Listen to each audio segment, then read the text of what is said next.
right to life and liberty. We're all created equally in America, and we're going to live here happily in America.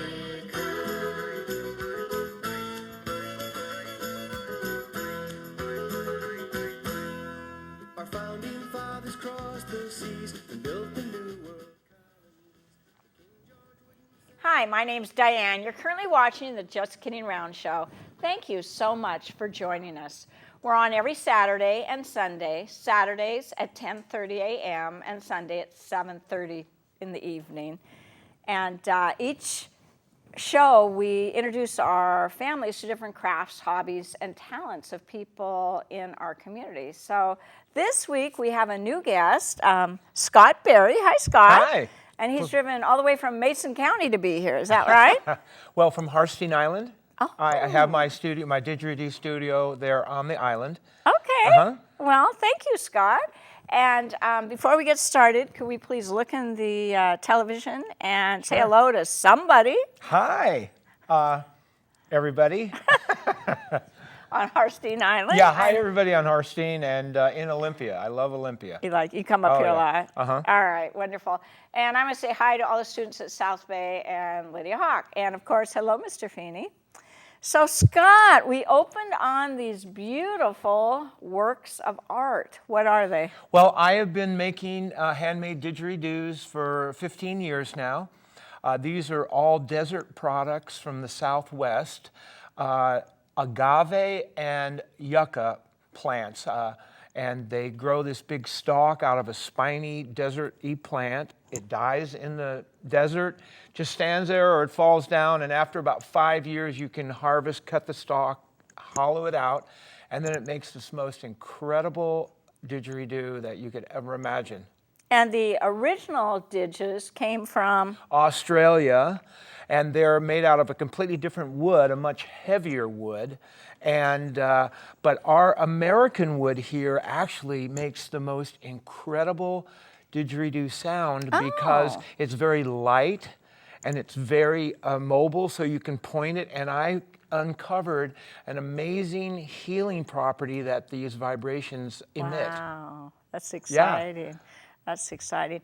And is it true that this instrument is the oldest or one of the oldest? Yes, at least that's what the research that I've done has shown, that besides the African drum or beating on a hollow log with a stick, that the didgeridoo, being that it is just a branch, a hollow tube, is the oldest instrument. And it's from Australia, the Aborigines? Yeah, they actually discovered it, and I understand what happened during that legend story, in that is there was an Aboriginal out in the bush, and he saw a log actually that was hollowed out with ants and termites, and he saw this hollow branch, and he goes, and he started blowing the ants out, and the next thing you know, and he went, whoa. One step at a time, and that's what he got. And the ants went flying, huh? Well, the ants went flying, and they, the Aboriginals don't have a written history language, and so there was like 360 tribes of Aborigines so we really know nothing about how they used it, except it said that they use it in their sacred ceremonies, and they use it to teach their children about the natural world. So, because you can mimic animal sounds through it, kangaroos, things of that nature. And so I've seen some Aboriginals actually do a lot of animal stories with the didges. Oh, so you've seen Aborigines actually perform? Yeah, I spent a lot of time in Australia perfecting my art. Oh. But,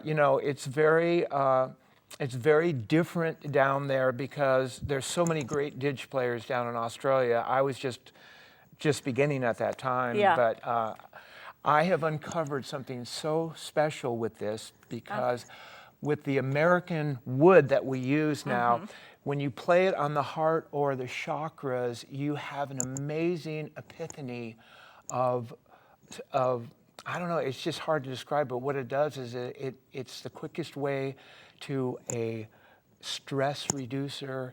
So when you feel this, it is just, it bathes you in sound. And sound healing is a very big thing now.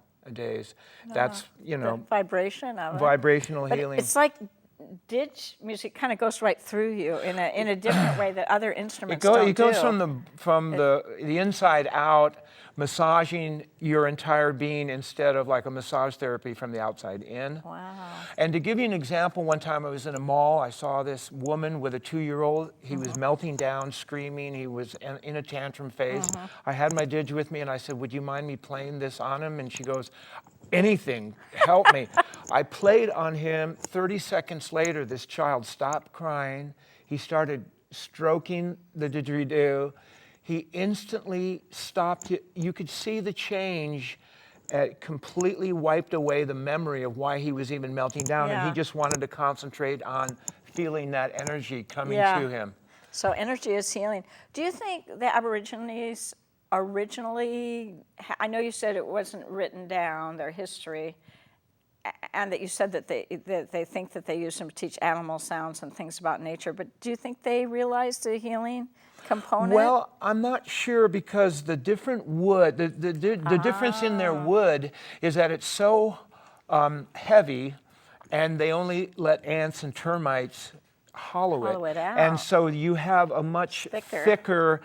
And so when you play it, if you play it in a mic with an amplifier, you can hear it really resounding. But when you feel this, you'll understand what I mean. So there's just no comparison because this. the wood is much thinner. You only have a 1/4 inch. Okay. Because when you hollow out the pulp, you have a 1/4 inch of wood left, and so it's just built for, it's sort of like a sound chamber. And you hollow these out Yeah, yourself. hollow out, make So them, when you design went to Australia, did you bring one of these with you?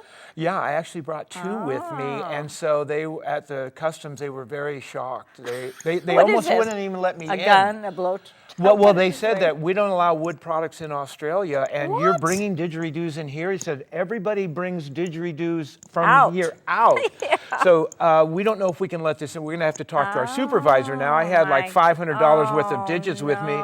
They kind of looked at them, but since they had a clear coat and that all of the wood was sealed with glue and a clear coating, they're afraid you bring then some they said, kind of- okay, there couldn't be any bugs in there, so we'll let you go. Some microscopic. Yeah. So you did all this. Is this like a shellac? Or Yeah, it's what a is shellac. that? It's like an epoxy-based shellac. That Epoxy. one coat is worth 50 coats. It's the same type of product. If you have a wood table, you pour it on there, then you have a glass sheen, Yeah, sure. and it's that product.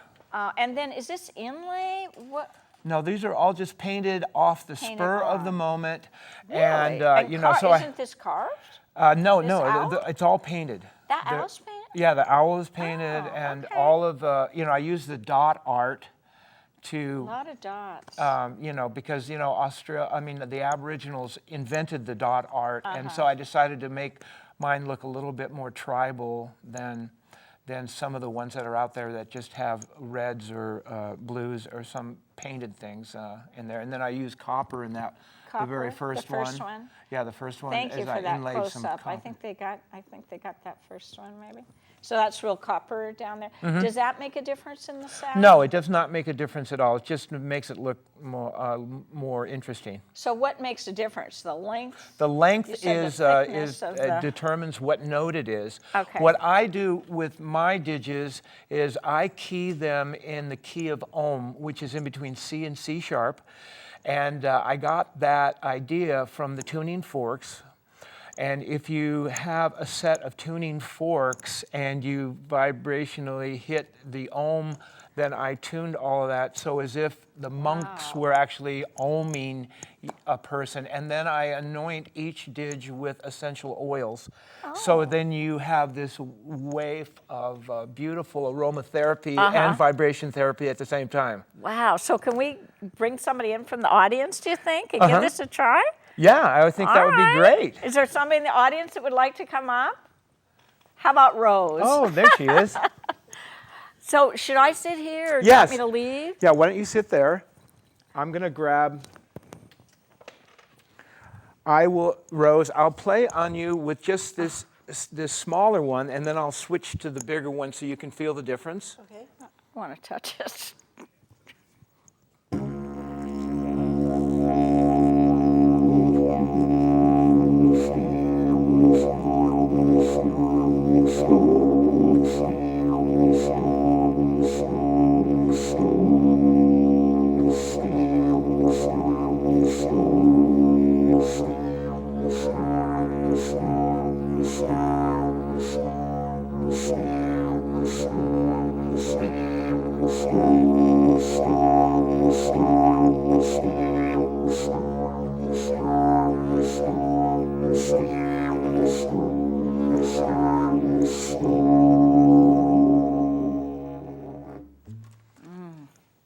And is this one of the agaves?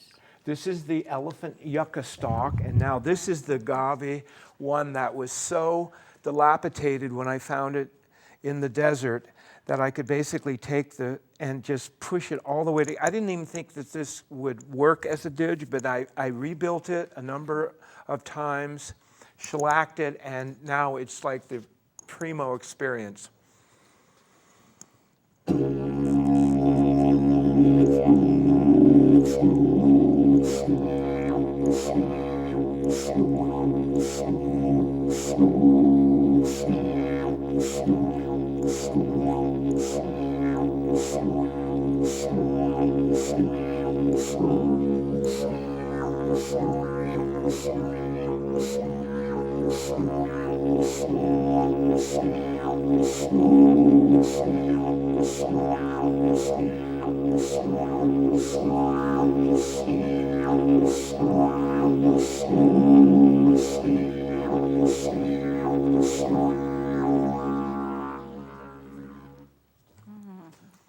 Now let us ask Rose. Is she mic'd or? No, so I'll lean close to her. Okay. Oh, okay. What did you feel?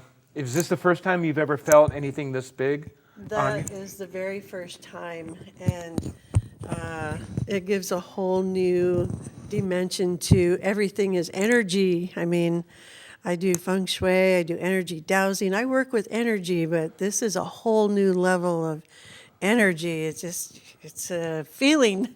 It's great. Yeah, it's amazing. Was there a difference? Did you get a different feeling from the first didgeridoo to the second, or? They're both very unique. They're both, it just gives you a sense of well-being. I mean, they actually, they speak to you. It's incredible. It's undescribable. I mean, I know you're not talking into them, but it feels like they have a voice of their own. It's just incredible. Well, they also say that the didgeridoo, the Aboriginals believe that it's the tone of the planet. Everything is vibration around our planet. Everything has its own vibration, as we know. And when this is heard by people that don't know anything about it, they're drawn to it because it's the tone of the planet. And also, there's a thing called the dream time in Australia that I believe that when these things are played on a person, they can actually access the dream time. I've had people that have never had any kind of an out-of-body experience that as soon as they felt these things, they instantly felt their body in such an amazing, beautiful, peaceful state of mind, joyful. They were lifted above their body and they were floating and they were just in euphoria. And so I just think it's the quickest way to a quiet mind. And it strips off layers and layers of stress. I've seen people all stressed out. I'll play on them after a few minutes and they'll be completely joyful and they go, wow, I don't know what that happened, but I felt like I had a vibrational massage. Wow. Do you think there's a difference between playing and receiving the sound? Well, for one thing, did you know that the AMA just came out with a new research saying that playing the didgeridoo cures sleep apnea and snoring? So already the didgeridoo is a healing force to be reckoned with because it increases your breath so much by playing it. And in yoga, they say breath is everything. Yes. And I understand that us Americans, we breathe very shallow.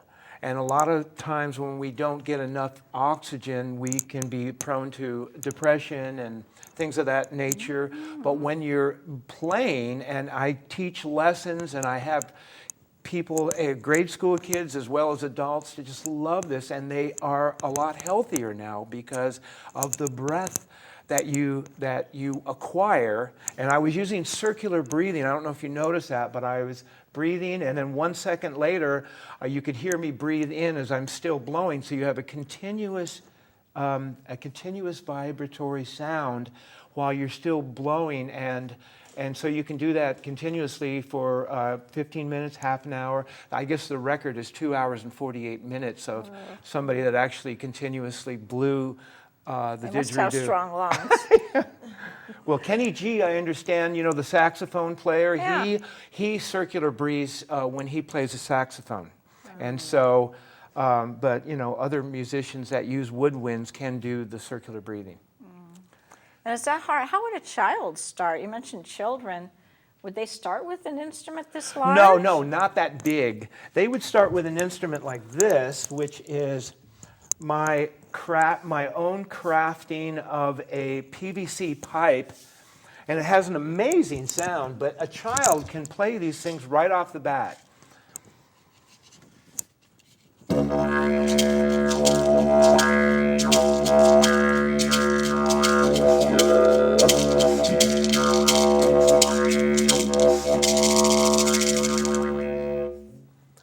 So we basically, I go into grade schools, I go to places, kids come up right away and say, let me try, and they blow it right away. Whereas an adult, when they try, they'll make some, let's just say, uncomplimentary noises that gets adults laughing, and then they get all embarrassed, and they won't do it again. Whereas children will just start blowing with a natural ease, and the next thing you know, my 5-year-old and my 8-year-old can play the didges, and they astound adults. But it's very easy to play.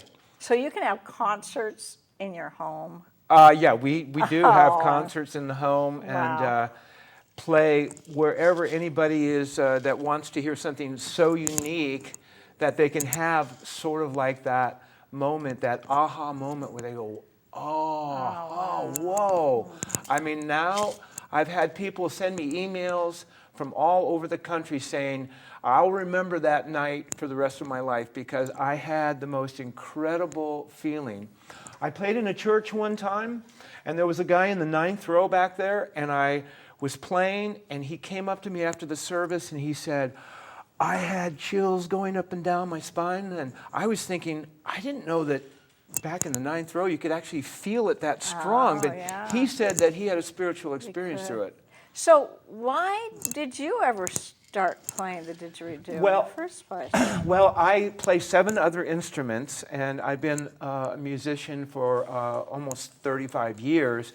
And so when I first heard the sound of that, to tell you the truth, I tried, and I couldn't get the sound for 3 months. Nobody was teaching me. Every time I saw a didgeridoo up in Northern California, I said, could I try it? And I just couldn't get anything. So I thought, I'm not going to be able to play this. So I gave up until I landed in this music store in San Francisco, and then there was a handmade wooden didgeridoo out of yucca that had a bigger mouthpiece. And the minute I stuck my lips on that and I blew, I got the tone right away. And I realized that the mouthpiece for a beginner has to be open more than the professionals use a very small opening. No, the bigger the better.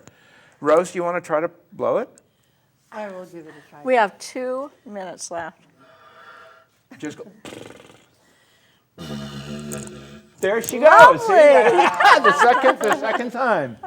All right, that was wonderful. Wow. And well, anyway, you should really do more searching. You're welcome to email me if you would like to, try one of these didges. But we are performing throughout the Olympia area. We'll be down also at the parade, the species parade, in April. Procession of the Species. Procession of the Species. I'm sorry. That's all right. But anyway, I forgot we're going to be momentarily. down there in one of the parks playing, and so you'll see us around. And we play Sylvester a lot Park? of times at Waves Studio up on Okay. Division and Harrison.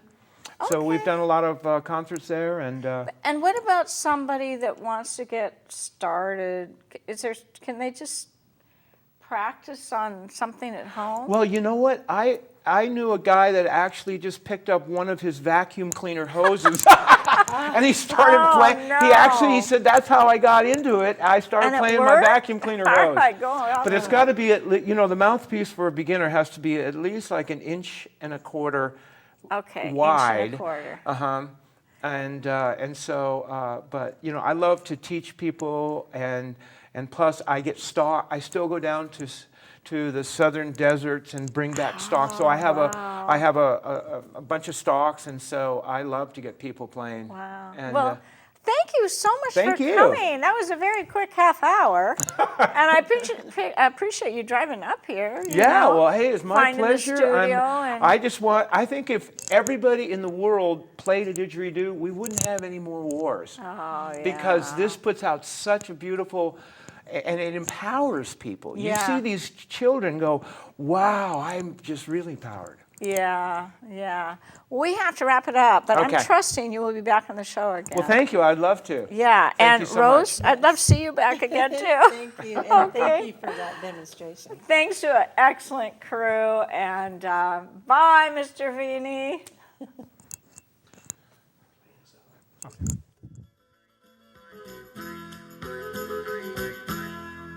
We the people here decree we've the right to life and liberty. We're all created equally in America, and we're going to live here happily in America.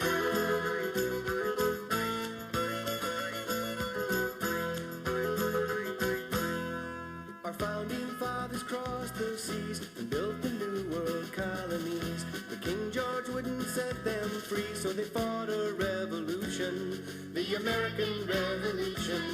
Oh, we the people here decree we've the right to life and liberty. We're all created equally in America, and we're going to live here happily in America.